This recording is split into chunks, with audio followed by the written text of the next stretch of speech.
How to delete a now on TikTok. Hi everyone, welcome back to our channel. I am Bimo from How to Geek. In today's video, I'll simply show you the way as to how you can delete a now on TikTok. So you simply want to make sure to watch this video till the end. If you want to delete a TikTok now, it's fairly simple to do so. First of all, make sure to update the TikTok now app to the latest version. Once you've updated, open it up, log into your account. Next thing you want to make sure is that you are logged into your account.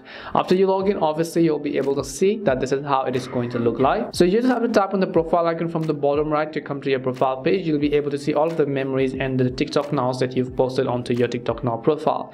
So if you want to delete a specific now, just tap on it and you open up that now over here, and then you just have to tap on the three dots right next to the specific memory. As you do so, here you have to select the option that says delete at the bottom. Once you tap on delete, it'll ask you if you want to delete and retake or do you want to permanently delete it. So just tap on the delete button over here. Once you do so, you'd have successfully deleted your TikTok now. That's all it takes to delete your now on TikTok now. We hope the video was really helpful, and if it did help you, then make sure to leave a like and subscribe to our channel. And if you've got any more questions, queries or doubts, then make sure to also leave them down. Thank you very much for watching till the end, and see you soon in our next video.